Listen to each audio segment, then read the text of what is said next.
Welcome, everybody. It's about 7 o'clock on the nose. I think we have quorum. Let's count them up.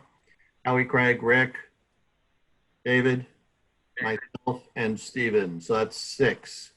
If any other Waterway members are out there, if you could raise your hand, ask a question. And because all I see is, without caller ID, all I see is phone numbers.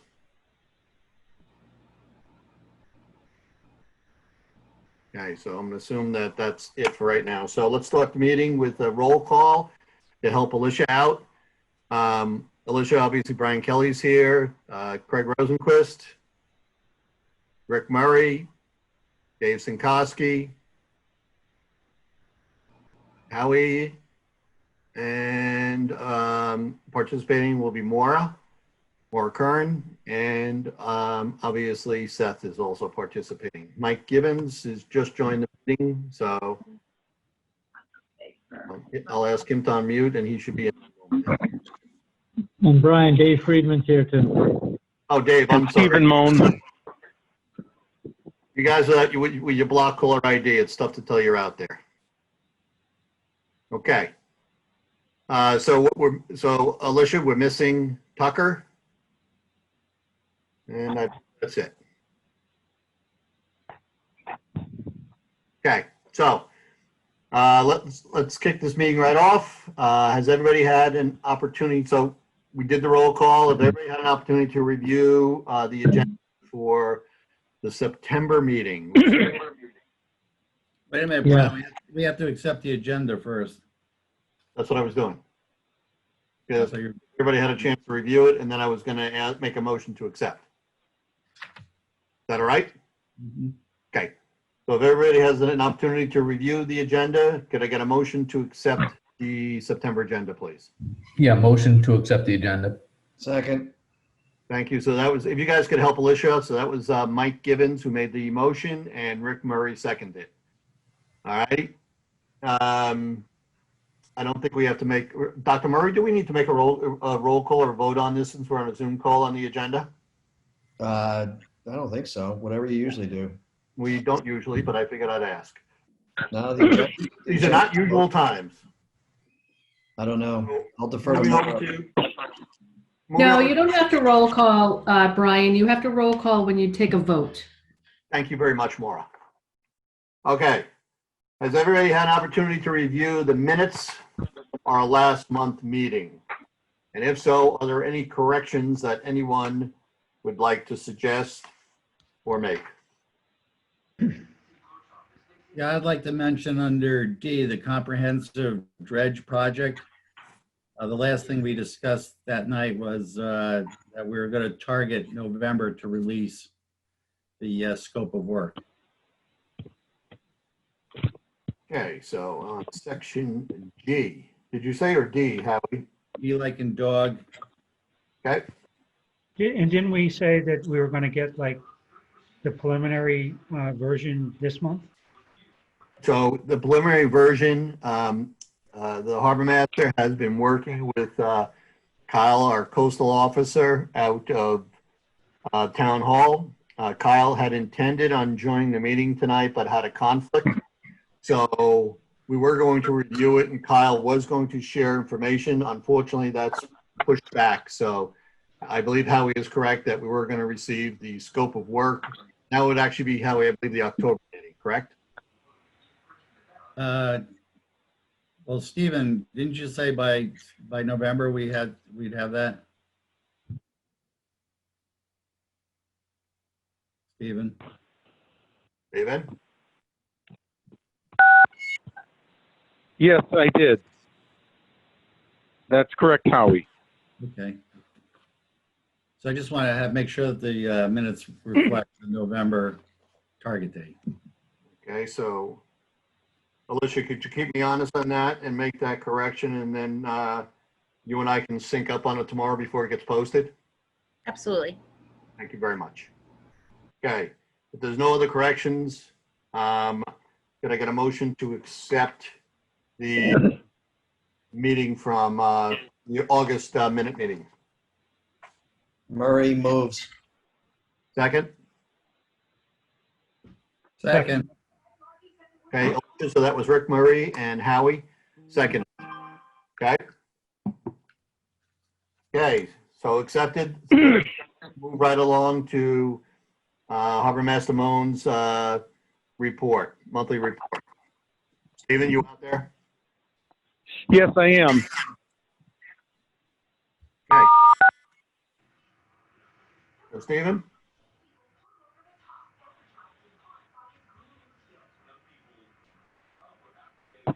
I think we lost them. I think we lost Stephen. We did. Okay. So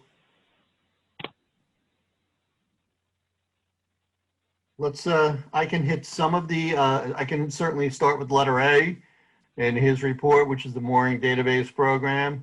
So one of the things that has brought up by a number of the Waterways Committee members is the fact that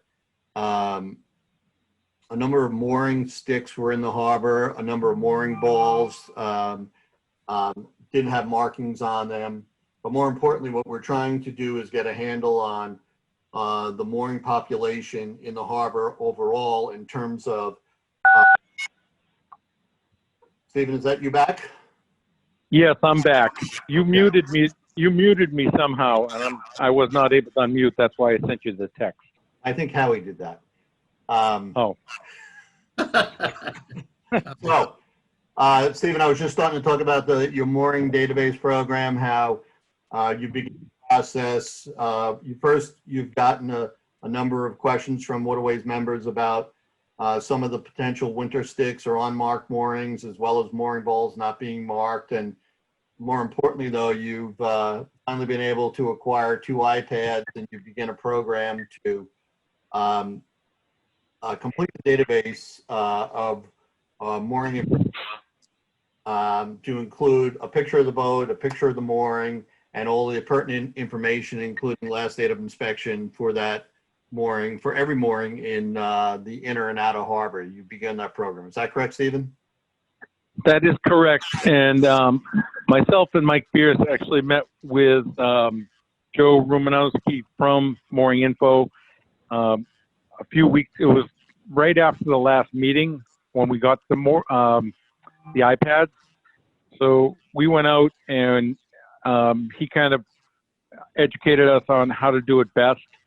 We had a couple of questions for him. He is working on those, but Mike Pierce and a few of my assistants are going out on a daily basis, and we are snapping pictures of the boat if the boat that is assigned to that mooring is on the mooring. We are also snapping a picture of the mooring ball if it is in compliance.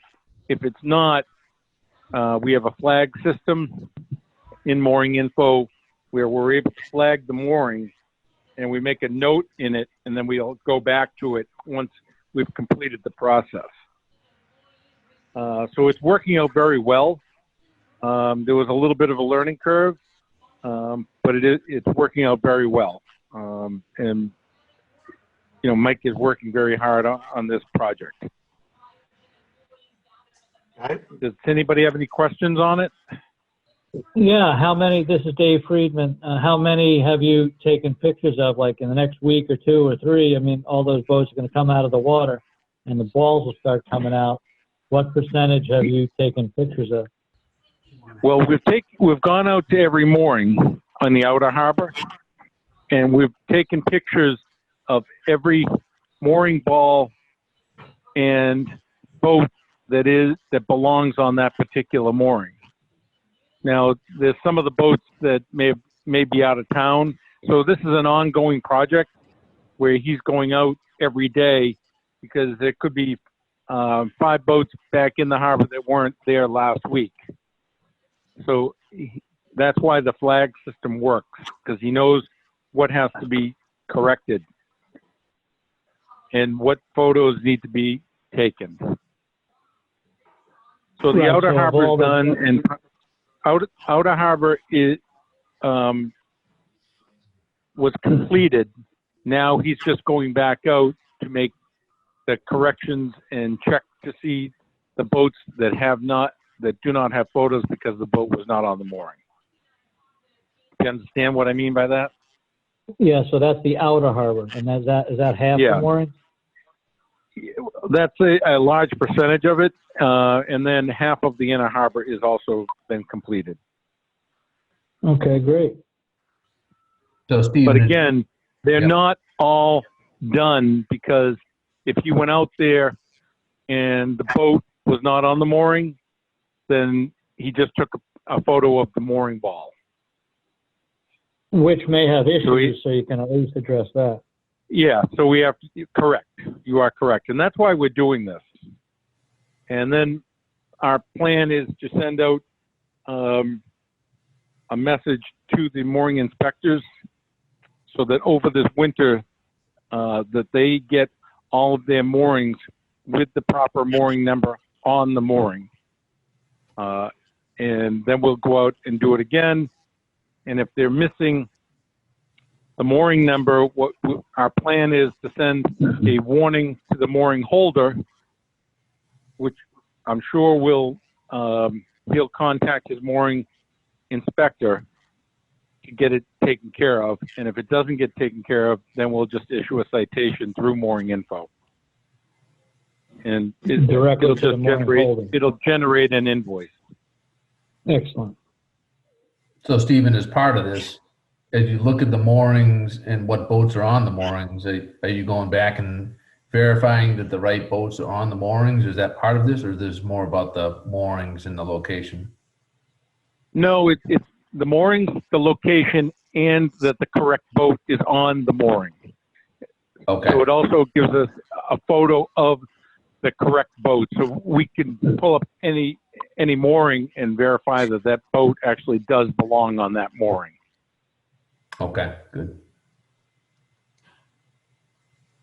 Any other questions? Can I ask what this, Go ahead, David. quick question, can I ask what this program costs?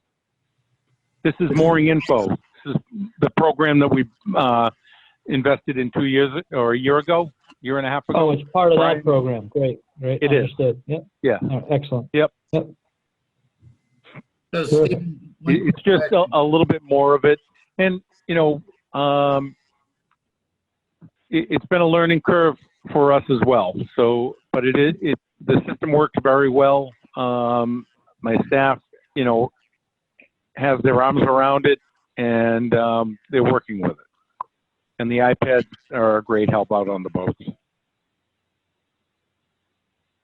Terrific. Okay, any other questions from any other committee members on this? so is our plan to widen that so eventually get to the north and south rivers? Yes, it is. Yeah, that is the next location that we'll be going to. We'd probably start in the North River and then work our way down into the South River. When do you think it'll be completed? Well, it's an ongoing project, but we're hoping to have most of this done probably by the close of the marinas, when we'll have most of the database up to speed with the correct boats on them. And then we can go back next spring, and check on the mooring balls to make sure that they're numbered properly, so that everybody's doing what they're supposed to be doing. You could ask a question? Sure. The North River moorings, I always thought that was part of Rote Marine. Are you saying that those moorings in the North River are actually town moorings? We have, well, all moorings are town moorings. Oh, okay. But the floating But there dock. are some Go ahead, Steve. somebody speaking. There are some commercial moorings that were authorized prior to me getting here. I think what he's asking as well is, so Craig, the right-hand side of the channel, everything to the shore, going up river is Scituate, to the left is Marshfield, right? Yep. Okay. Yeah. Yeah. So the floating docks, those are private. Yeah, those are Chapter 91 licensed docks. Yeah. And then there are some 10A floats that were also pre-licensed. But we do get funding from those as well. So in a 10A float, Craig, and we're actually gonna cover this in a little more detail under old business. So if you can hang tight on that, we can circle back on the 10A floats and moorings up in the North River. Okay, sounds good. Okay. All right. So I think that covers most members of the committee on that issue. So Stephen, to save you, I don't know if you have a printout of the agenda, but next up on I do. Okay. So increased activity due to the increased recreational boating. I know that there's been, your team's been pretty busy with rescues, not only swimmers, but boats out of service. So if you could comment back upon that. Yeah, we had so at the last meeting we had about 12 rescues, and I was speaking with Rich Kelly and John Haverly, and they believe now we're up to about 20. They had a rescue off of John had a rescue off of Minot, where there was a boat in distress. It was a sailboat that lost its sail, and they ended up towing it back into the harbor. Okay. But the overall increase has been dramatic here in activity. I mean, the boats that are out there, some of them are new and some of them are really old and in really poor condition. So people are just doing anything they can to get out on the water to, kind of social distance and try to enjoy themselves. Okay. Any questions from anybody on the committee on that subject? I think not. So Steve, I know one of the questions that had been raised is whether or not you have enough support concerning the fact that obviously the schools are being delayed going back, which means that a lot of the marinas will see unusual activity in September. So your staffing, you're comfortable with it? Our staffing stays the same throughout the year. And when it's quieter, I have some of my assistants do other projects, but this year they'll just stay on the boats and stay out on the waterways. So when you mean your So staff, I'm pretty, yeah. when you say your staffing is consistent throughout the year, you mean the boating year, right? Till October 15th. You don't mean 12 months. Yes. Right. Okay. No, May 15th to October 15th. We're open from 8 a.m. till midnight, and we have the same number of employees on like tonight we have George Anderson. He's on the desk, and then I have 2 boat operators because they travel in pairs. You don't want somebody going out, especially at night, by themselves. And then during the day, we're a little bit heavier staffed because we have more traffic, more going on. I have my maintenance staff also out there doing the pump outs. So we'll also have our maintenance staff here as well, where normally a lot of them would go back to Mass Maritime or other colleges. They're all doing it remotely, or my staff, my employees are doing their education remotely, so I'm able to keep them here. Okay. So Stephen, I have not had an opportunity recently to get over to the Maritime Center. I could ask Howie this, but we still have how many porta potties in each location? So we have 1 porta potty that's over at the Maritime Center. It's a handicap porta potty. And then we have 2 over at Cole Parkway. The total of 3 units are cleaned each day by the company that supply the porta potties, and then my staff goes out there daily and just kind of cleans them up a little bit as the day goes on. Are we allowing access to the Maritime Center restroom facilities yet? We are allowing the marina patrons access to the restrooms. They have the passcode. Great. Any questions from any of the committee members on the Harbor Master report? So, I'm sorry. So at the Harbor Master office, the bathrooms are open to the marina? Nope. No, the bathrooms are not open in our office. They are open at the Maritime Center with the passcode. So the patrons at the Scituate Maritime Center have the passcode and passcode access to get into the bathrooms. The town administrator chose not to open the bathrooms at Cole Parkway because of the amount of traffic that we get and the amount of traffic throughout the parking lot and trying to keep the employees safe.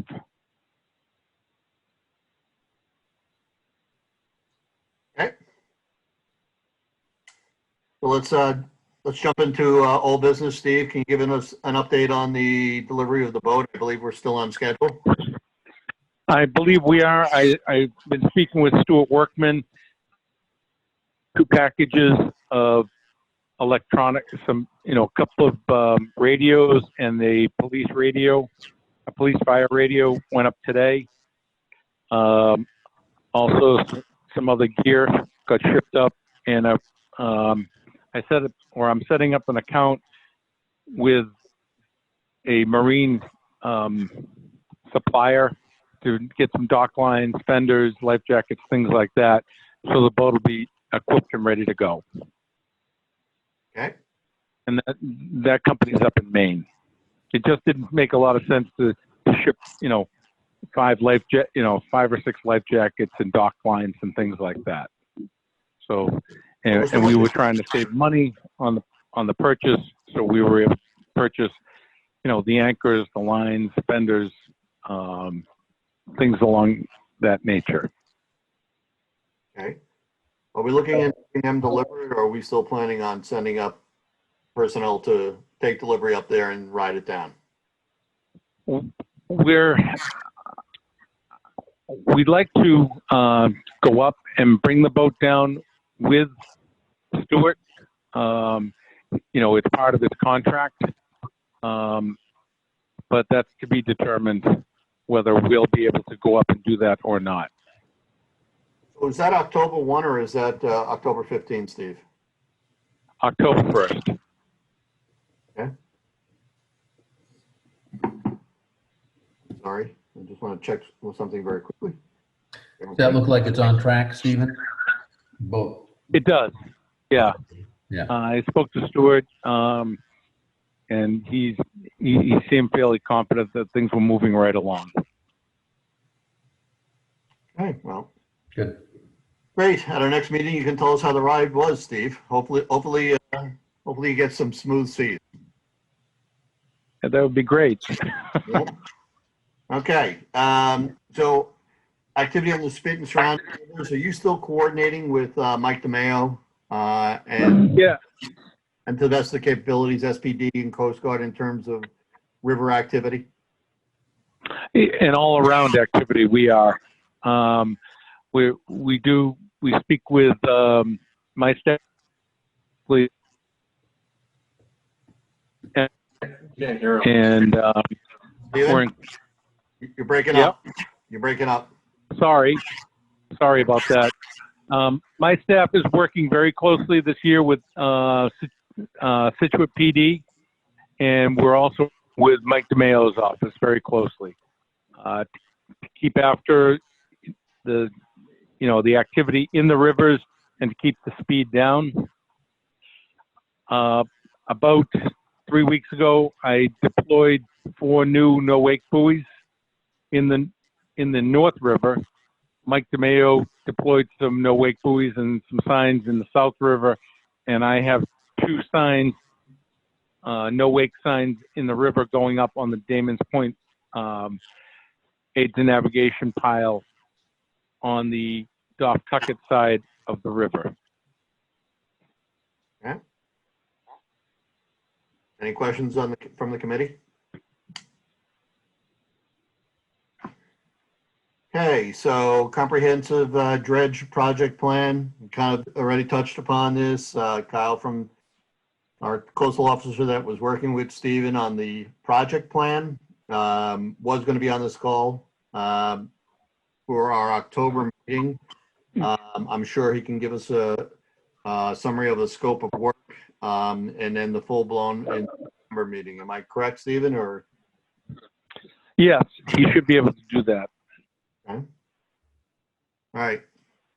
If there's no questions, then I had sent out to members of the committee today. I apologize for not being able to get it out sooner, but there was some issues on that front.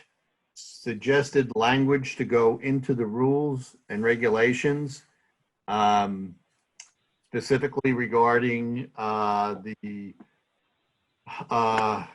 use of the town of Scituate of approximately, well, the number is 3 or 4 moorings this year for rent to help the business community in the harbor. So I'm not sure if folks have had an opportunity to take a look at that. If they have, maybe we could get some comments upon it. The net is on the existing rules and regulations under the section that specifically is mooring rules and regulations. I'm sorry, mooring rules and registration, section G, we're adding a phrase where it says no mooring may be rented for any period of time. We're adding other than the harbor master renting to transient boaters. That's the only change on section G. So I'm not sure. We might as well take them one bite of the apple. If anybody has any questions on that one section. Brian, Rick Dr. Murray. Yeah, so I fully support this in principle and in application. I do have a couple comments, one comment here and one comment on section H, which I'll raise when we get there. I did not have the opportunity to read the very latest, to refresh myself with the latest rules and regulations, but I was wondering, is a transient defined anywhere? Because I think the intent here is, someone coming down from, Marblehead on the way to the Cape or vice versa, someone from out of town or what. So I don't know if a transient is defined anywhere in the regulations because, and this is not a comment whatsoever on the current harbor master, but one could, putting on my suspicious hat, imagine this being abused by a harbor master in the future and using it as a back door to rent to local people who are not able to get onto the list. Oh, very good point, Rick. I just reiterate, Steve, this is not directed towards you whatsoever or your staff. So, Rick, I checked on the mooring rules and regulation definitions, and you're absolutely correct in your assumption. There is no definition for a transient mooring, nor anything that would be remotely close to it. So we would certainly need to add a definition of a transient mooring in the definitions, correct? I think so. And then that actually gets somewhat sticky because my initial gut check thinking is, yeah, it's someone out of town passing through. It's a transient. That's what we're looking at. But then I started scratching my head thinking, well, what if someone owns a boat, they're a Scituate resident, but they keep it in a mooring in Marblehead and they want to come through Scituate on the way to the Cape.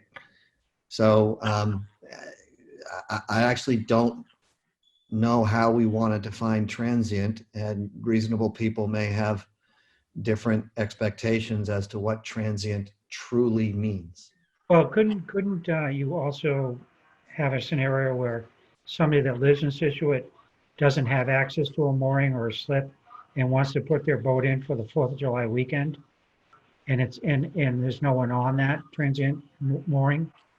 I mean, why wouldn't you let them do it? Well, you would. That's exactly my point, Okay. and whether we allow that or not, we just need to make sure we're very clear as to what we are defining when we come up with what transient means. Whether people want to allow that sort of thing, Craig, or not, I don't know. That's a good one. I hadn't thought of that one either. But I just think we Maybe need to limit figure it the out. number of days that you can rent it. So you're not, on it for the whole season. Yeah, or you're not jumping around. Let's say there's 5, you could get 5 weeks pretty quick, Yeah, right. right? And jump the, jump the snake on the line. Yeah, so would you recommend, Rick, that we take out the term transient or would you recommend we define it, or none of the above? I haven't gotten that far, Mike. As usual, you're ahead of me. I just, we got this today or yesterday Yeah. or whatever. So Yeah. I just think it was something we need to discuss or think about. That's all. Or do we leave it broad, like other than the harbor master can rent moorings, right? And it's up to the harbor master to rent moorings as he sees fit, he or she sees fit. Personally, I think that would potentially open the door and make it worse, because Yeah. then you could really be doing a favor. Yeah. I mean, you could have a duration limit that you could only take a transient slip or mooring for more than 10 days in a given month. Because there are people who weren't able to get a slip and will take a transient for a month or two. It's expensive, but they'll do it. And that might, that's not the reason why we have those there. We're trying to bring people in to use our restaurants. And I was going to say. Yeah, that's right. Maybe call it a temporary mooring. What was that, Craig? Maybe call it a temporary mooring rather than transient. Yeah, I think we just really need to figure out what we want to do here.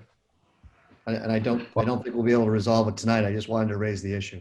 Yeah, because I would say the same thing goes for the transient slips, right? We have transient slips that we've rented for years, right? And the harbor master in some cases will rent a transient slip to a boater that doesn't have a slip for, I don't know, we have a month last year, Stephen, where we had someone that needed a spot. So it wasn't capped, and it was kind of the same thing. I think it's, it's either a slip or a mooring, but as long as you're consistent, right, with what you're doing, I think you could do it either way. Yeah, I know somebody that's on a transient slip, and he's been on it for several weeks. He's been in it for several weeks, and he's a Scituate resident. So it's a way to get around, or it's a way to get in the water without having to wait in line for a slip.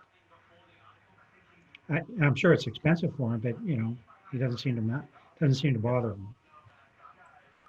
I think, Mike, back to your other question, settling into me now more about, do we want to remain silent on what a transient is or remove the word or define it? I guess I'd be leaning in favor of defining it. And then I think it's pretty clear one option of a transient is someone from out of town passing through, right?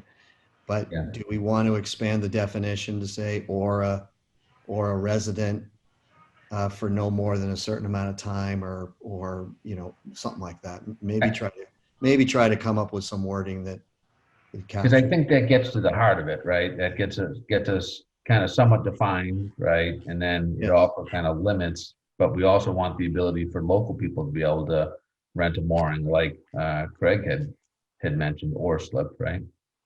Yeah. And personally, I got no problem if someone wants to rent a mooring for a week or even, a week in June, July, whatever, if there's room. But I think we got into this initially trying to encourage people to come to Scituate. And so, maybe if vacancy allows, or again, I don't know. We need to think about it a little more, I think. Oh, I think that- only the mooring rules already have a restriction that says you can't be there any more than a week, 7 days. I don't recall, Howie. I think it's somewhere in there. I think it is. I think it's limited to 7 days, so we should be consistent. Yeah. And the same goes to Craig's point regarding a transient. Why aren't we consistent with the slips and the moorings? Yeah, right. No, I agree with that. We should be consistent with the slips and the moorings, and maybe just reiterate that in a definition. Yeah. Right now, we have, there's been somebody in slip 203 for probably a month or so, and he's paying $3 a foot. So he's probably paid well over what it would cost normally just to rent that slip for the year. Yeah. Do we want to kick him out? Or do we want to just continue to take the money? But we're So talking about, that's a slip, not a mooring. right. I know, but you're talking about if somebody wants to come in and spend $50 a night for a mooring and stay there for 2 weeks, he's now paid more than the cost of a mooring would be for the year. Sure, but you're absolutely right there, Steve. And the money aspect of it is indeed lucrative. But if the goal here is on the transient side to bring people in, then, charge a fair rate and so be it. It's one of those non-quantifiable benefits that as a municipality, one could argue that's the whole point of the transient. If we're only looking at it, and I know you're not saying this, but if we're only looking at it to raise money, then yeah, we could say, we got 5 slips that we want to rent for the highest bidder all summer. And then it just becomes and I know you're not saying that, but I'm just taking it to a illogical extreme. So, if I went to Nantucket and I wanted to rent a transient slip for a month, they'll rent it to me, and I may be from out of town. yeah. I could come down from Marblehead or come up from Plymouth and rent, just want to rent a transient slip or a mooring for 2 or 3 weeks. Yeah. I don't live in Scituate, Stephen, but if we want to limit them, that's fine. I just need to know. No, I agree. That's exactly why I raise it. right, we don't want people from the town of Scituate who may not care what it costs to grab a mooring for a month, and we're not really driving any net new business into the harbor.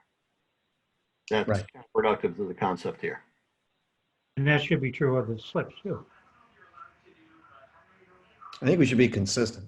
It should be, but I would say in the past, we've never limited on slips, and we've had people in for a month sometimes with good-sized boats, and that's been a tremendous boost in revenue. And if you have the slips available, I say take the money and run. But Well, that's the question. How many of the transient slips are empty in any given, I guess, week in the summer? During the week, the transient slips aren't as busy as on the weekends. Labor Day, this weekend, we're sold out. But during, this week, you could come in and, I think all of them were open this week, other than the one guy that's been here, for the past month. Okay, so it's not So not limiting people coming from outside of town. No, not necessarily. I mean, it's costly.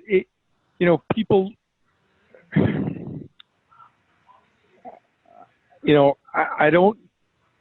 I don't know if I have the answer to your question whether we should limit the transients or not, but I know that the revenue is up, and we had another year that had a 43-foot Boston whaler with a tower, and he was in and out most of the summer, and now he's he got a slip at another marina,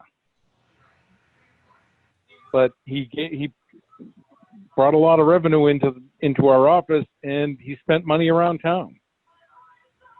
Yeah. He'd come in with his group of people, and they'd go up and they'd have lunch and they'd have dinner, and then they'd stay on the boat and then they'd head out. I guess we're going back to Rick Murray's original question about definition of a transient. So you can come get a slip for a couple of months and that's a transient? Sounds like we're giving the slip to the highest bidder. Can I make a suggestion that somebody look at different definitions of transient in other well-visited marinas, and then you can really evaluate it? It's like a plan. I don't think we're going to resolve this tonight. Yeah. And I do know that there were some questions from the audience that I'd like to be respectful and allow them to weigh in as well. So not in an interest to extend the meeting too long, but Brian Cronin, you still out there?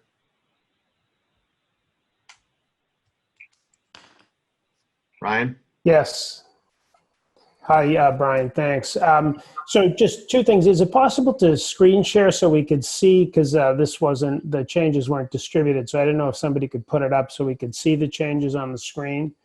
And the second thing is that the state controls the moorings, where the marina is owned by the town and there's no restriction on it. With the state, you have to go by their rules. So I think you might want to, you can rent the marina out to the highest bidder on a transient basis, but on a mooring, you have to be careful about stepping on the breaking the state rules. So that was it. Thank you. Okay.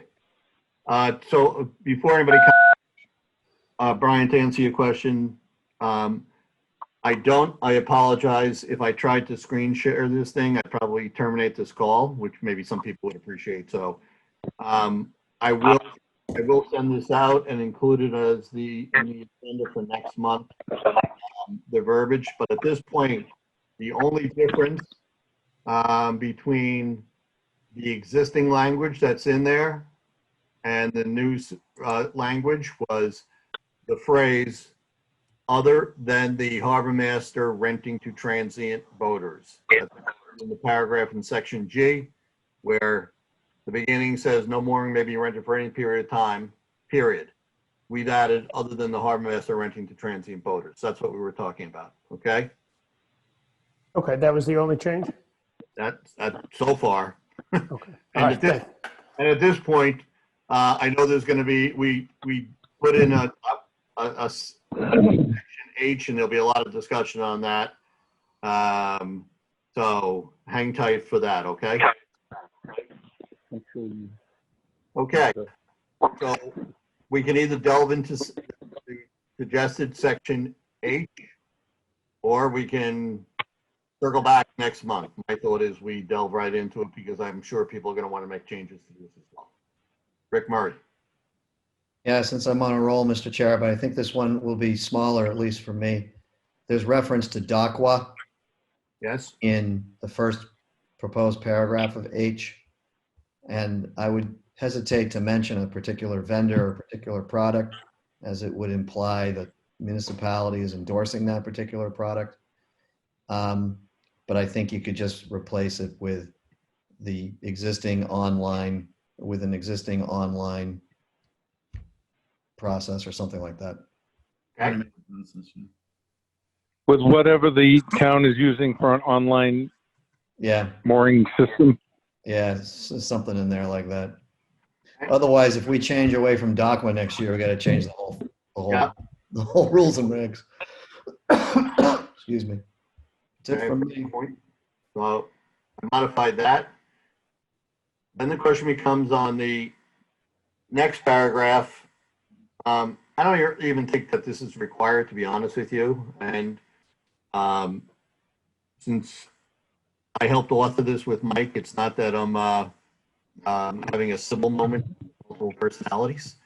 I think it's just too much information that really maybe should be on the Harbor Master website, but not in the rules and regulations. And specifically, this states nightly rental fees of the town of Scituate transient moorings will be established by the Harbor Master. The fee will not be per boat and does not allow for multiple boats to be rafted unless specifically approved by the Scituate Harbor Master. No person, marina, or entity other than the Harbor Master may offer a mooring location for rent or lease on the Scituate Waterways.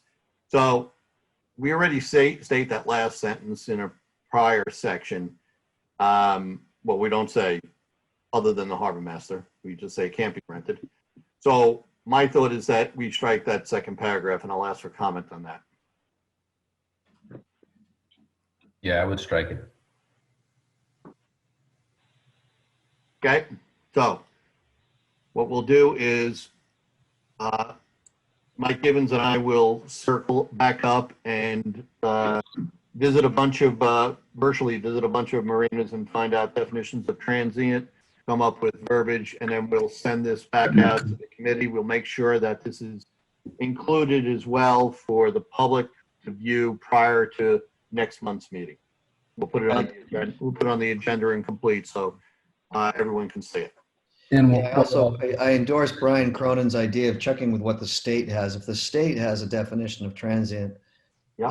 that would solve a lot of things real quickly because as an umbrella, it would supersede anything else. So I respectfully suggest just looking what the state has and seeing if they have something, and that could be it. Great. not. Great. Can I ask one question, Brian? Dave, fire away. This is Dave Friedman.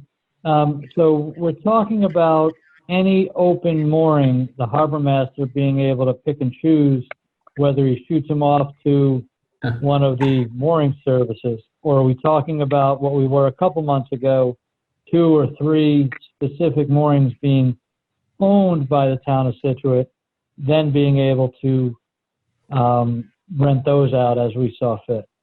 The latter, David. So there's, I believe we had identified potentially 4 moorings. And that's what we were talking about. It'll be a limited number of moorings, and it would be those that the harbor master would have a special mooring, some type of coloring on it, and we're not talking about other moorings that are in the harbor. And if I'm mistaken, please correct me. My 30-foot mooring, I happen to be leaving for the day, and the harbor master knows that's free. And then we have the ability, when somebody calls into the harbor master's office, to rent that one out. These are 3 or 4 specific moorings that for the year or for perpetuity, the town would own. I understand that. Right. So theoretically, Okay, got the town owns every mooring in perpetuity, right? But these would be in the harbor master's office for rental reasons year over year. Right, they'd be blue or something like Flyers in Provincetown or whatever. Gotcha. Yes, they could be that. Gotcha. All right, understood. Any other questions? Okay. So we'll table that. That will remain as old business. We'll review that next month. All righty. Small vessel decal study and other town policies. So we briefly touched upon this last month. This is something put together, I believe, the 2 Daves and this is actually the 3 Daves. Dave Friedman, Dave Sinkowski, Dave Daphne had come up with some ideas, and one of them was a decal program on kayaks and other small watercraft. So I went out and tried to find some towns that had such a policy, and to be very honest with you, I couldn't find anything where it's a pay to play, so to speak, but that doesn't mean it's out there. So I'm going to open this up for discussion of the committee members and then public as well, because I know Dave Daphne certainly would like to jump in.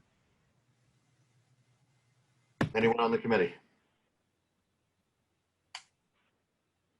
Mr. I just think it's very hard to police and, a Yes. guy buys a kayak and he has it in his backyard, and unless we really make a massive push through our website and harbor master's office and everywhere, when you get a kayak for Christmas and then all of a sudden, you got to get a sticker for it to use it in Scituate waters, it seems hard to manage and police.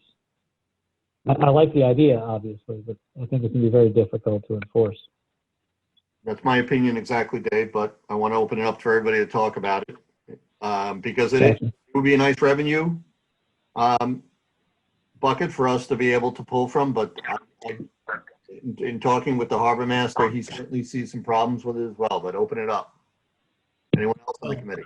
Well, I'm trying to, the 3 Daves you said worked on this. What's the proposal? So it was not a proposal, it was a discussion, Howie, that this goes back quite a number of meetings ago, and then it resurfaced at last month's meeting. And the concept was that for some set of dollars, like $75, a kayaker, small watercraft would go to the harbor master's office, get a decal, put it on his vessel, and it would be sort of a water usage fee. It would be up to the harbor master to police this as well. So So, the picture that I shared, I think I sent it to you, Brian, and maybe to David Doffney, I can't remember who. It was, I was down in Barnstable, and they have signs up at all the boat ramps to say that the kayaks that are stored overnight have to have a sticker available at the harbor master's office. And I think it was $25 or 50 for out of town. This was part of a bigger discussion. Again, this was led by the other David, and he was suggesting, you know, we could ways of creating revenue, ways of offsetting, you know, loss and cost that it takes to chase down some of these vessels when they go afloat. And the other part of this is it's a bit broad. I understand that, but the other was, should we offer racks that you could store these boats on, these watercraft on, you know, and instead of seeing them laying across, you know, Museum Beach, which is now being corrected, I understand. But these were part of the bigger discussion. We've been having this for at least 7, 8 months. Dave, I like that idea, and I like giving the kayakers something of value. I mean, for instance, we might be able to make a big rack under the Scituate Maritime Center and sell off those cubicles for, you know, for rentals. I like that idea, and that would be a way to generate some revenue and keep track of them and give them some value. So, I mean, And I agree guess with that. We were looking into even doing it over by the boat ramp, maybe somewhere near the harbor master's office or the new marina, you know, somewhere where, you know, fine, it's not in the water, but it's a rack, and, you know, everybody doesn't have an SUV, or, you know, it's pretty difficult to get a kayak on the top of an SUV, but for $150 a year or something like that, you can, you know, generate another couple grand of revenue if we had those racks around town. So, I mean, I don't support, you know, requiring a sticker for no reason other than to raise money. But if we bring some value to the town, there's, again, he's not here, but I think David Doffney was telling me there was close to 50 boats, kayaks, excuse me, at Museum Beach. That's 50 people who would gladly pay $50 to have a safe place to store the vessel. So why not? right, so one of the things we'd have to counterbalance that with would be the cost to build these structures and whether or not there's any insurance implication. Yep. Right. I have no problem reaching out to Nancy Holt and Michelle to find out whether or not our existing policy, and I'm not talking about from a theft perspective, that would be on the owner, but insurance related to somebody getting hurt around the rack storage area that we may or may not have a responsibility for. Yeah, you'd have to make sure that if someone does, I like the idea of renting a spot as opposed to slapping stickers. You know, a lot of people, kayaks aren't that big. They throw them in the back of their Subaru or whatever they're doing. But there are some people, as Sinkoski says, that this would be great. And just a little bit of a fee to help maintain it, to help them get access to the water. That sounds great. We'd have to make sure that there's a release of liability for theft and damage and all that sort of stuff, but that can be done. Just want to chime in for a second saying, I think the biggest thing with having stickers on there is to identify, if you find a kayak off a beach somewhere and it's reported that it's out there, that, well, that automatically starts a search for people that are missing, right? If there's no name on a kayak or a paddleboard, there's no one to call to see if that person is okay and safe, right? And to verify if it possibly floated off a beach. So I think the biggest benefit of it is to have some sort of identification on these paddle crafts, so that people can identify who the owner is. That's really the biggest thing, so that the Coast Guard or the harbor masters don't spend tens of thousands of dollars actually out searching for someone that may in fact not have fallen off of it. So we have a program like that today. Harbor Master provides free a sizable sticker, so if someone to put name and location, et cetera, on there. Steve, are you out there and can you comment on that? Yes, we do. We have, if you come into the harbor master's office, there are stickers that are available, and it just asks, I think, just for your name and telephone number, and just put it right on the kayak or canoe. We get those from the Coast Guard. They provide them to us, and we get people in on a daily basis. Or if somebody comes in and asks about a kayak or canoe, we always offer the stickers to them. So I think it's great that you guys have them and offer them. It would be nice if they were required somehow so that everyone was using them, so we don't have incidents of, reported paddle crafts with no one on board that people spend hours searching just in case, because they can't contact an owner, right? You're right, Mike, but it's a universal problem. I mean, you hear the radio on weekends with the Coast Guard searching for these things all the time, and it's not Correct. legislated, so it's a universal problem, as I see it. It's not just here. Yeah, I'm just saying that I think that if you kind of force the issue with even a nominal fee like $10, and you have to, I don't want to say register your craft, but you have to get a sticker for it that identifies whose craft it is, then at least you're taking some steps to curb it a little bit. If you don't do anything, you're going to have the same problem year in, year out. And it is a huge, if you looked at it on a macro level, huge problem for the police, the harbor master's office, the Coast Guard, or anyone else that's involved in these searches. I mean, and I think it's a great idea to get the stickers out there. I mean, we get the stickers for free. If they're required and there's no charge for them, it would probably be better. We're not paying anything for the stickers. We're just handing them out anyways. And it does help to have the stickers on them, because if we come across a paddlecraft out there that's in the middle of the harbor, I have to call the Coast Guard. They have to initiate some sort of search. They may call it off pretty quickly, but they have to start it. And we're out there looking, and everybody's out there looking. So even if there was no cost, there's a savings to the town if the sticker was on there, and to the state and to the feds. So what if we did a public service campaign on this particular subject and let people know that we've got this ability to hand out stickers, which will help us in this regard? Wouldn't that be a positive, maybe coming out of the harbor master's office? Yeah, Sure, so, we can send out I can send out something through Constant Contact. well, Steve, that's But going to go that's just to the boat. That's just to the boat owners. I think Howie, that's a great idea, and it's just a public information. Most people just take a Sharpie out and put, their name and the phone number on it, because that's what I've seen anyway. But the public information is important, and it should be free. And in every way, we should let people know about. You should just have some sort of identification on your kayak. Well, Stephen, can you have this posted to your website as well? Somewhere that we're providing free. Yeah, it's not a problem.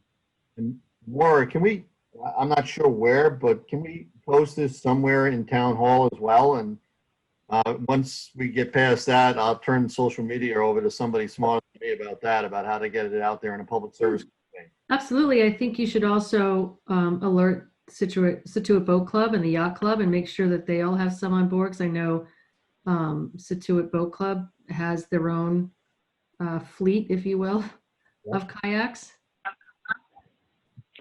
Yeah, when I send out a Constant Contact, Maura, I actually include the private marinas as well as the mooring customers and the slip customers.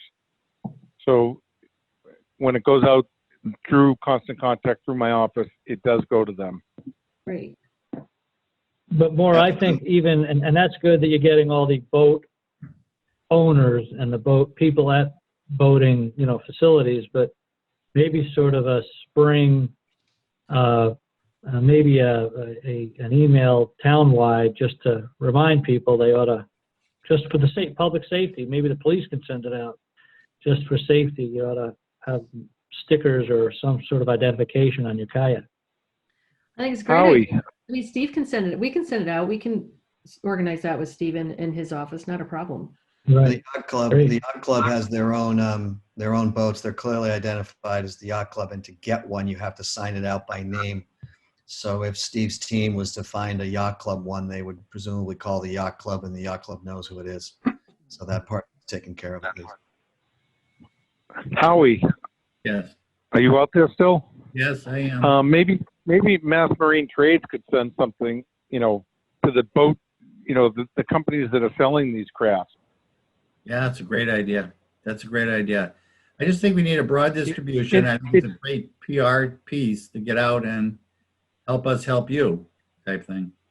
Right. Yeah, but Mass Marine Trades is in contact with all the boat dealers in the area and the marinas, and it is a much broader issue than just Scituate.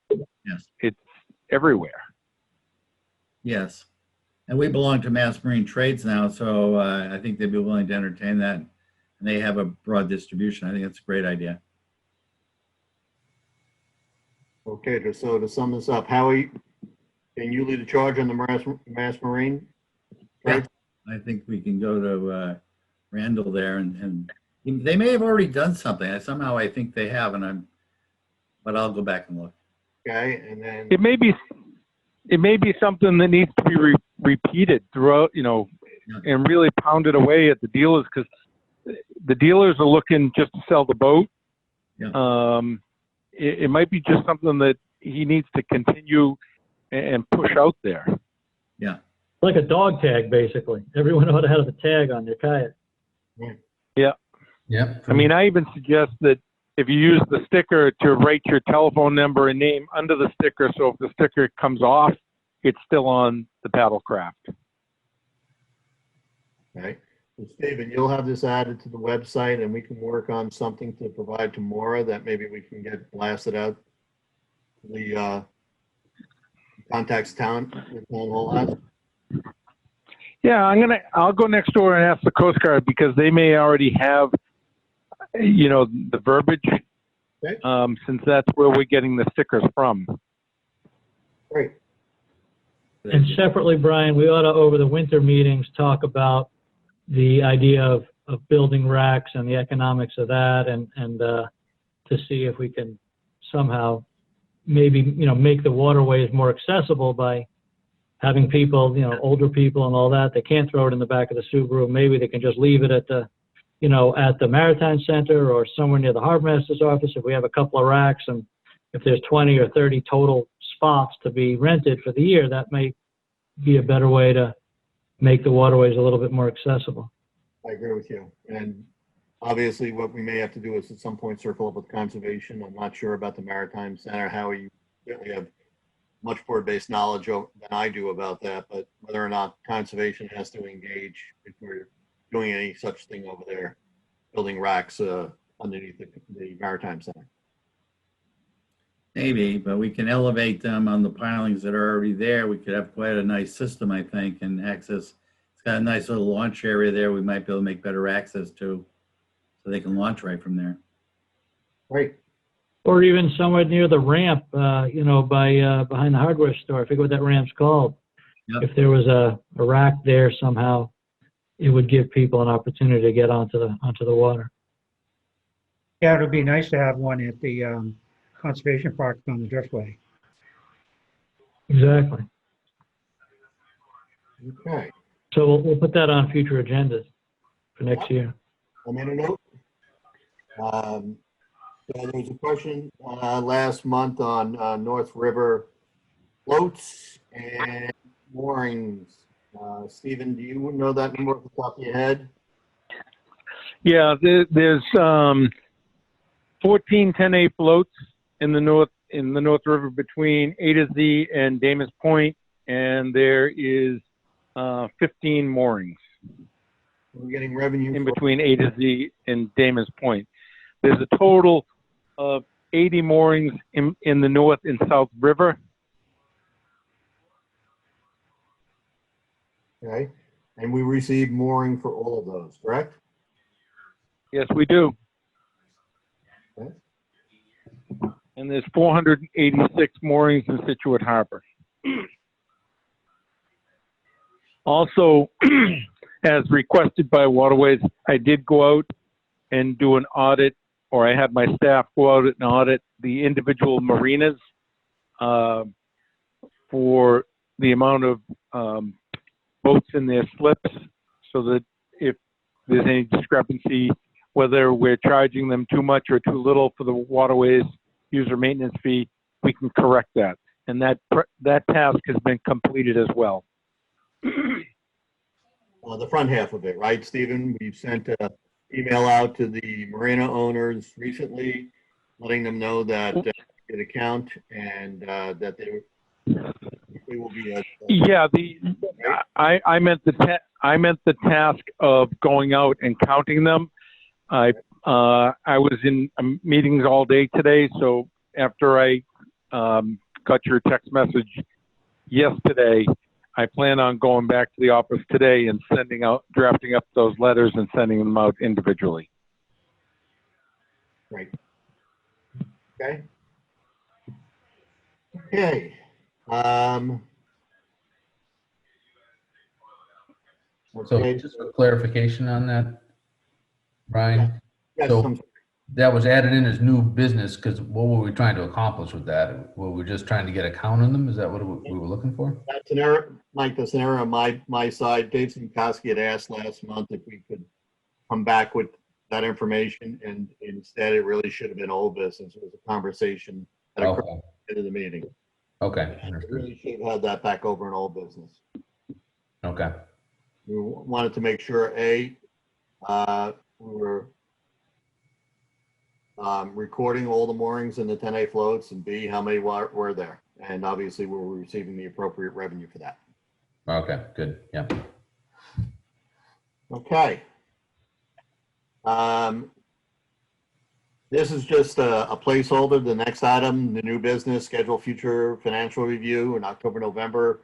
Once we have the audited financials complete, and Nancy can release to us, they'll be shared with everyone. And at which point I'll take those numbers and massage them out. We already have programs built where we can figure out as costs go up by X and revenue goes up by Y, what the impact is. We'll overlay the capital spend, the 5-year capital spend projections, and figure out how we're doing from a retained earnings point of view. The good news for us is over the past 2 years, I'm going to include the Cole Parkway Marina piling project, which should commence shortly after the marina closes. But between that, the pedestal upgrades and the electrical upgrades, from a large capital perspective, and obviously the new harbor master / firefighting boat, the really only big capital item that's staring at us is dock replacement, which is rather significant, anywhere from $750 to $1 million. So the question becomes on that is, are we positioned to be able to support that should grants dry up coming out of Seaport Council? So we'll run that model in 2 different ways. If we get grants and if we don't get grants, we can then take a look at all these numbers. And the dredge, Brian. Pardon me, Dave? And the dredge, that would be the next big thing. Yeah, so the dredge, the first phase, Dave, is just to get the comprehensive permit. And then phase 2, which we're probably at least 2 years out, is to then actually be able to understand the costs associated with dredging in those specific areas and getting the permit, rather than getting the dredger, obviously. So, but yeah, certainly take a stab at that number. You can help on that one, because it's just it'd be a swag on my side. Okay. Yeah. Brian, Yes. David Doffney just texted me. He's been trying to speak, but he's muted. He's the 868 number. Does he know how to raise his hand? Well, I got him. Do it. Tell. I rather, David, you asked to unmute your phone. I think you just. You just muted it again. So it's the 868 number? Yep, I'm asking Okay. for the phone. He's good.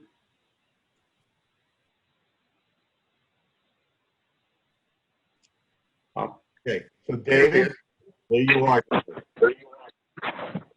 Mayor. David, Can you hear me? we can hear you, Mr. Yes. Daffy. Okay. I don't know what's going on here. They said the host was muting me. So when I just want to comment on the paddle craft when we get back around to it. You guys do what you're doing, but there's way more to it than just a sticker on a boat. So Okay. So David, that would be at a future meeting if you're comfortable with that. If you want to say something regarding tonight's conversation, feel free. Otherwise, we'll, yeah, no, I didn't want to leave. I didn't want the meeting to leave on a note that this was just some sundry type miscellaneous income. The cost to the overall boating community on paddlecraft is enormous. So I think it's more about a succession of a number of items that need to be taken into place. This year is an explosion on personal watercraft, paddlecraft, and we've talked about it at meetings for over a year now. So there's a number of things that need to be on it, and perhaps it should go back to the 3Ds to discuss it and come back with a little more clearer presentation than what's being presented tonight. So that's where I'm at. It's just there's a lot more to it. There's a lot of stress being put on our infrastructure by users of the waterways that either don't pay, don't need to pay, shouldn't pay, or don't want to pay, or aren't charged. So there's a multiple things, I guess, is what it is. And I just want to make sure that we can address those in a better way. okay. I agree with you, Dave. As I mentioned earlier, I think I asked the question, what's the proposal? And I think that's what you're saying. It's pretty hard for us to come to any conclusion now. Yeah, there's no proposal. There's just the peeling back of the onion. And I think what we've done is through a number of things. For every time the Coast Guard is called, it's $65,000 expense for one kayak to be floating in the harbor. Yeah. And my whole thing is, and it's not just kayaks, it's paddlecraft across the board. And my question would be, which we maybe could address, is it's not why should paddlecraft be charged, it's why shouldn't they? And that's what I don't understand is if they're using town resources and they're using town property and they're using access to the waterway, is there a reason why it's free to a segment of the population? To tie a skiff up at the town marina, it's $500, and there's a waiting list forever. That gives you access in a 12-foot dinghy or 8-foot inflatable, whatever that is. That's what it gives you access to. So as every car that shows up to a boat ramp with a kayak on its roof is taking a spot, and that's okay. I get it. I'm all for access, but I don't understand why it should be free, number one. And number two, just because it's a lot of work, we shouldn't address it. I think it needs to be addressed in totality. Most importantly is to make sure that these crafts are properly marked. It's not fair to maybe fair isn't the right word. It's not fair that a commercial fisherman or a recreational boater should be absent of any rescue because they're chasing a floating piece of plastic around the water, that somebody's careless. Over 70 watercraft were taken off the beach. That's just Museum Beach. You know, it blew up. It's been going on for years. So, and they addressed it. So that's okay. But there's an obvious need and there's an obvious reason to address it in a way so that everybody is responsible or held responsible for their own activities. And I feel as though that needs to be addressed in one of the aspects of this entire package. And I have enough information to go over that. But I want to make sure that it's simply not an orange sticker with a name on it. That's probably one of the important factors of it, but it's not the entire aspect of it. So Dave, you said at the beginning that it's something that the 3Ds would circle back up on, and refine and come back with some ideas, because the enforcement side of it, from a sticker on the harbor master, seems to be something that could be extremely challenging. But that doesn't mean we shouldn't take a look at it. So, Well, they put a vehicle on Mars and drove it from a desk. I'm sure we can figure this out. you know, nothing like throwing a hackneyed phrase right out there, Dave, which I appreciate. Since you can figure out how they did that, then you can figure out how to come back with a salient proposal and let us know how. I'm not even sure that the 3Ds would put a proposal together, but I think what we would do, and I'm not volunteering them. We had discussed a number of aspects, including the revenue from the boat ramp and the parking lot, and to kind of keep things in perspective as to the overall added expense to cover our harbor and our waterways. And this isn't just a Scituate thing. This is any waterway in the country that this is going on. So it's just perhaps we can come up with a list of those things that we think that should be addressed. And really, it's up to Waterways as the committee to maybe come up with the idea of how to enforce it, if it's enforceable. And I'm sure it is, but I don't want it to come off the wrong way. I just feel as though if it's fair and equitable for all across the line, that's how it should be. If there's 15 cars at the Maritime Center using the kayak ramp over there, which is what they built that sand access way for kayak ramps. Nobody goes over. I say nobody. Very few people use it. But if you're going to take up 15 spaces over there in the summer, and you're taking them away from something else, there should be a balance, I guess is what I'm looking at. So I'd be happy to sit down with the other 2Ds and perhaps vet this out in a smaller group and bring it back to Waterways with a list of perhaps objectives that we can meet and somehow come to a head. This discussion around town about wanting to put kayak racks up, that's whatever they feel is, if it's $500 for a 2-horse on a rubber boat at the marina, then I don't even know what a kayak rack access would be. So those are the things you got to look at. Just a few of the things. I agree, and I appreciate your passion and, more importantly, your follow-through on this one. And I don't disagree that it's not something that doesn't require conversation to try to level the playing field. It's just something that we'd have to get the harbor masters buy-in on how this is going to be enforced. That's all I'm saying. Well, it's either we have a fairly decent police presence. Maybe it's a police thing.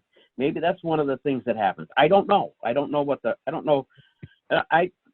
are the things that we gotta sit down and maybe make a list of. There's things we won't have answers to, but in a group form, we will come up with an answer to them. But I think we need to peel the onion back and see what's going on here and see what the usages are. They sell in 2018, they were selling 300,000 paddlecraft a year. I can imagine that if that hasn't doubled by this year, I would be surprised. Okay. And that's across the country. So. Okay. Well, thank you, David. And this is a subject that we will keep. Okay. All right. So before I unmute this, I understand there's some folks out there that would like to have comments. I'd like to instead stay on the agenda, and then as the agenda indicates, we're going to open it up for Q&A. Otherwise, we're never going to get to the end of this thing, which we're on the 1 yard line, so to speak. So on the new business, number or letter D, what do we vote for chair and vice chair? So had conversations with the members, different members on the waterways about the positions, and I know that there's some interest. So with sucking the air out of the room, I'm going to open it up for conversation. before I do that, I'm sorry. So Howie and I obviously have served the past 2 years, a little bit more than that, actually. And it's been a very rewarding 2 years, and I think we've accomplished a fair amount. I'm sure there may be people who may have a different view, but that's okay.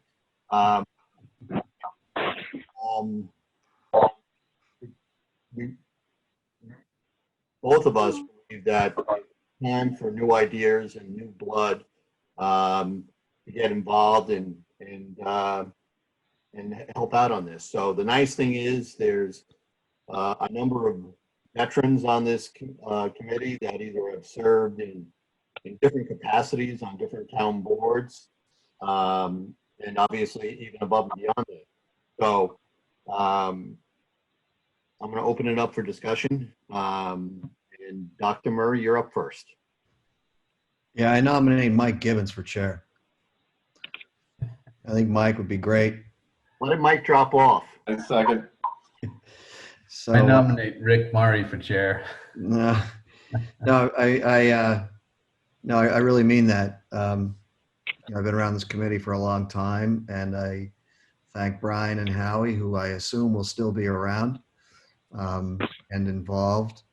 But I think Mike would do a good job if we can convince him and twist his arm to do it.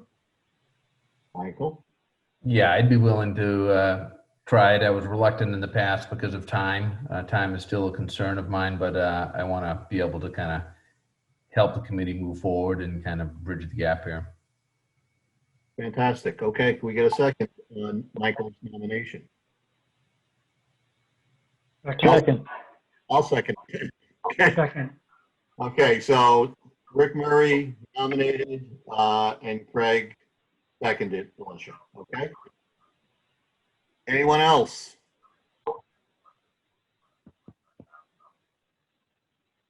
Okay. Well, so if I could get make a motion rather, and actually no, I'm going to actually just call for a vote. We've already had Mike nominated. It's been submitted. So I'll do a roll call. Howie? Yes. Brian Kelly? Yes. Greg? Yes. Dave Sinkowski? Yes. Mike Gibbons? We'll give it a yes. Okay. And Dr. Murray? Yes. Steve Moan, I do you think wanna- Mike should be a abstain because he's conflicted. Oh, okay. That's good. Yeah. Really? Yeah. Okay. It's just sort of practice. Dave Friedman? Yes. Steve Moan, do you want to vote? I'll abstain. Okay. I'll leave it up to the committee. I believe that was 7, nothing with one abstaining, correct, Alicia? 2 abstaining. 2 abstaining. 2.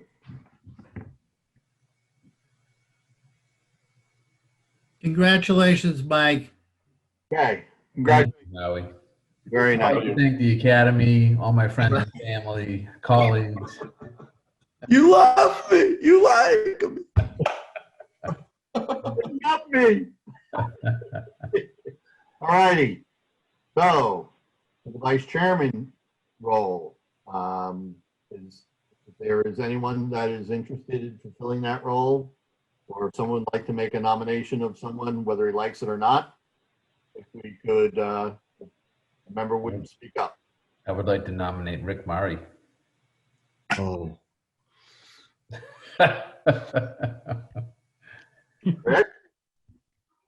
I'm flattered for the nomination. I do it, but I will also say that if other people want to do it, I would also support that. I do feel like I've been chair before, and then my time on, selectmen and so on. I'm committed to the town, and like I say, I'll do it. And whether I do it or not, I'll be very supportive of anybody who is doing this and this committee, because it's very near and dear to my heart. But if there are others who want to be vice chair, I will support them as well. But we definitely need a vice chair. There's no doubt about it. So I'm open for discussion for anybody. And I appreciate the nomination. I think that was Mike. Yeah. You're welcome. So we're going to hold a second off for, rather seconding Rick's instead. I'm going to ask if anyone else is interested, wants to do it. Okay, then I'm going to second the nomination of Rick Murray as vice chairman. So can I get a roll call on this? Howie? Yes. Brian Kelly says yes. Craig? Yes. Dave Sinkowski? Yes. Mike Gibbons? Yes. Rick Murray is abstaining. Abstain. Dave? Yes. Thank you, Dave. Steve Moan? Abstain. Okay, and I think that covers it.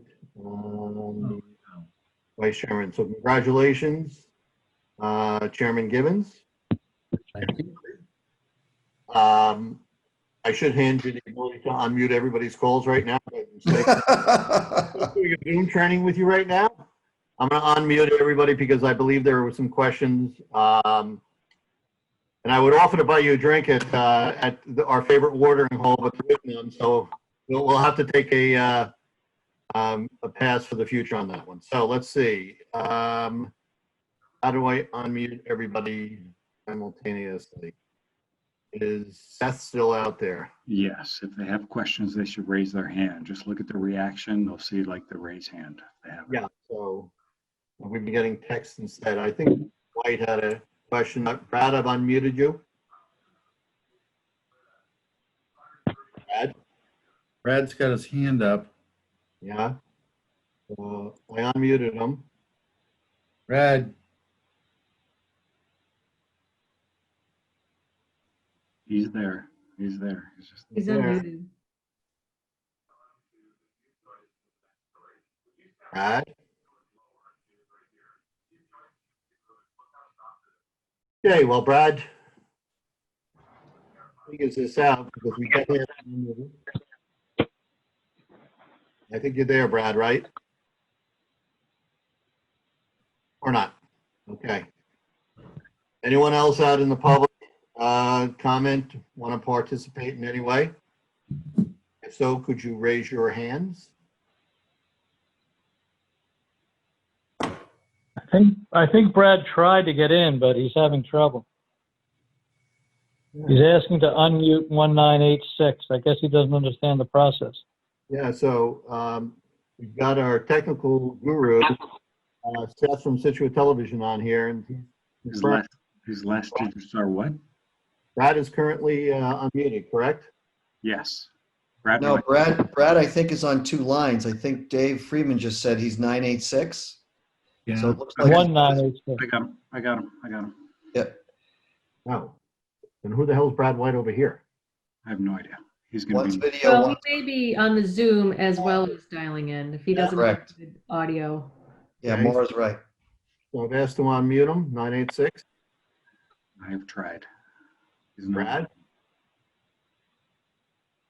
Here, I'm going to click the button that says allow participants to unmute themselves, and maybe he can do it. Okay, even better. Thank you.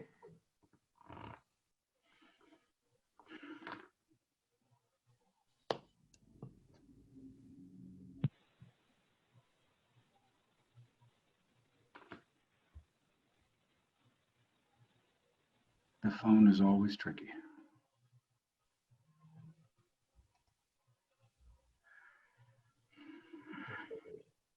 Oh, well. Do we have a chat feature, Seth? Can you type it in? Trying to see. I don't think we do. No, not currently. Okay. Chairman Kelly, can he text you? Yes. Or I think he's been texting Dave and Howie. Brad, if it's easy for you to text one of those guys. you could just call him and put him on speaker. I'm not sure. Or even better, call one of those guys, exactly. Brad, if you want to call one of those two, we can just put you on speaker. I would imagine the better one would be Howie because Dave's on his phone, so you'd have to conference him in somehow. Hold on. He did just hang up, so I think he got the message. Okay. Hold on. Paul North, Karen, Bill, any Okay. questions out there? Brad? Thank you. Sorry, the host kept saying get star 6, and it wouldn't work to unmute me. So anyway, can you hear me? Yes, you're on PUP. Can you guys hear him? Yes. Yeah. Go ahead, they can hear you. All right, thanks. First, congratulations to the nominees. Keep going. Two items. Last April, I had volunteered to locate and source the indelible mooring ball stickers, and I had no success with the Massachusetts Registry of Motor Vehicles. So the purpose of that was to put the next inspection date due, just like the sticker is on the back of your license plate. And if there's still an interest in that, what I would do is send out a request for quote with just the local printer being either Ernie Foster or Marshfield Office Supply, because I think that the registry is, just too bogged down. So that was item 1, and when I have some discussion, let me know. And item 2 is down at Jericho Road ramp. Was the porta potty removed by design or just forgot to put back in the springtime? Because it really kind of needs to be there unless there's a reason for it not to be there. And that's all I have. Thank you. Steve, was that our porta potty, Stephen? That's not done through my office, no. Whose office would that be done through? Do you know? It might be done through the state. It could be town hall as well, but it's not something that I supply. Maura? Which one was it, Brian? It was down over by the Pier 44. There was a porta potty last year, but not this year. So I'm not sure. Oh, I don't know. Maybe. The other thing that's missing over there, it appears that the streetlights have been removed. Does anybody recognize that? It seems like the concrete blocks are covered with plywood, and where the streetlights. Yeah, the state came down and removed them because they were unsafe. Well, that's nice. So we have no lights in the dark. Well, that's safe, I guess. Oh, Wow. So we don't know who took the streetlights and who took the the porta state potty. took the state took the streetlights. They had them removed. Are they gonna They replace they were getting complaints that they were rotted at the base. They came, Fishing and Boating Access came down, looked at it, and they removed them. Are they going to replace them? Wait, what would they replace it? I don't know. It was not in their budget for this year. Laura, what do you think about that? They just had to make it safe. Well, yeah, but it's not really safe at night, is it? Where are we talking I about? asked The Jericho boat ramp. I had asked them to contact NSTAR to see if they could put up some lights on the telephone poles to shine in the parking lot. There is still one light that shines down on the dock. I can double check on it. Thank you, Maura. So the Jericho boat ramp? Parking lot. Yes, Yep. Okay, the parking lot lights. got it. They were, my office in engineering was getting complaints. So we contacted Fishing and Boating Access. They went down and took a look, and all the bases were completely rotted, and they were concerned that they were going to fall over, so they had them removed. Okay. Well, that's fine, but now what's the plan? We've got a parking lot with no lights. Well, that's why I had asked Fishing and Boating Access Yeah. to contact National Grid to put some lights up on the telephone poles. That's a good idea. Hmm. But I guess we don't need that. We don't have a porta potty, so we're fine. I'll check on that too.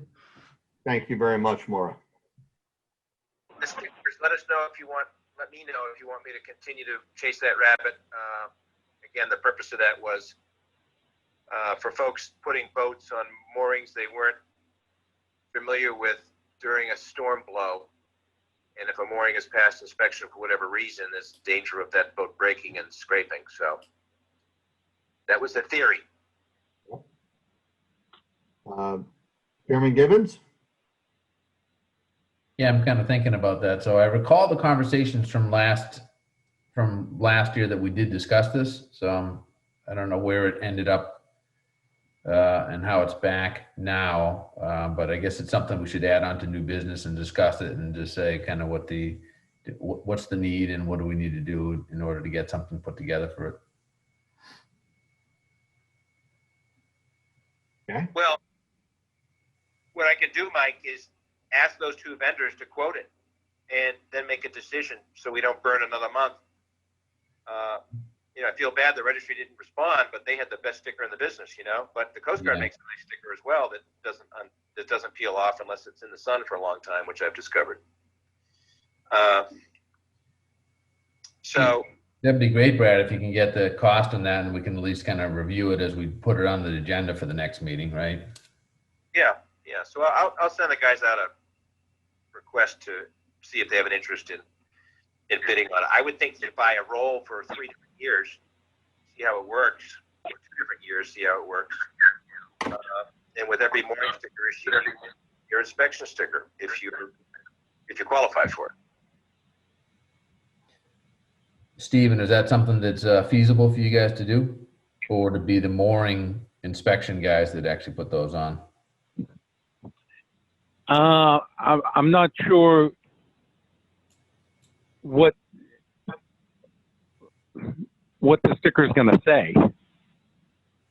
It just have a number on it, Steve. It's something. I mean, like, I can't even, Brad. I can't. We're having difficulty getting companies to put the mooring numbers on the balls.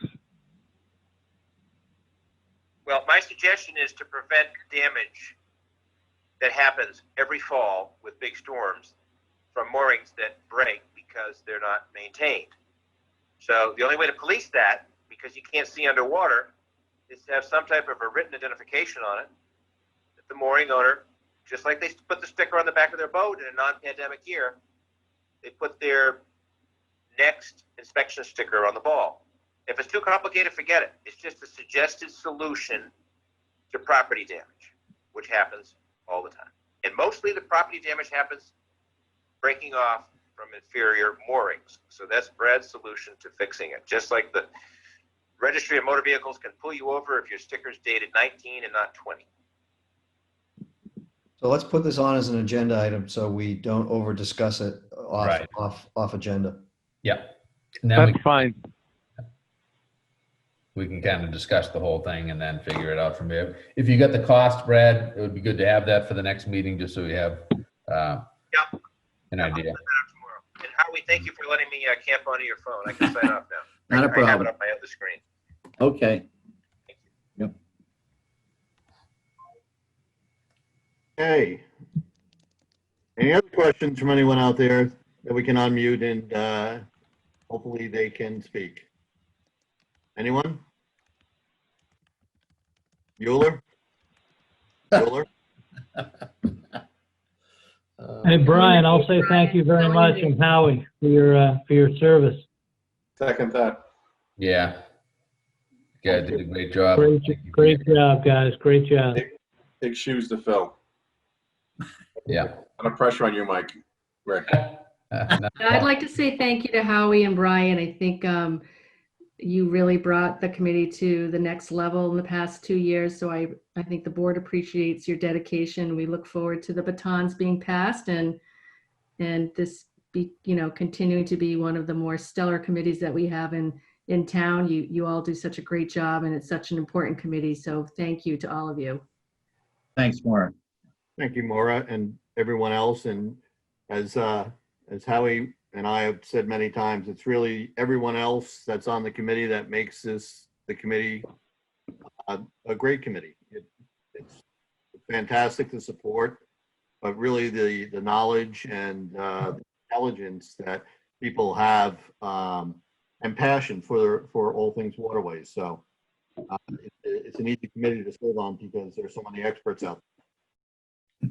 Plus, we're able to screw around on our boats all day long and then talk about boats at night. And when you're talking about boats, it's all right. So. So since you've been passed, Chairman Gibbons, would you like to make a motion to adjourn, or would you like to state anything else? No, I'm not going to state anything else, but I will make, unless there's any other questions or anyone has anything, I'd like to make the motion to adjourn the meeting. Second. Have a good night. Thank you, I'm everybody. in favor. Thanks, everyone. All in Great favor. job. Thank you. Bye-bye. Good night, everybody. Bye, everybody. Thanks, Seth. Good night, John Boy. Thank you, Seth. Good night, John Boy. You're killing me.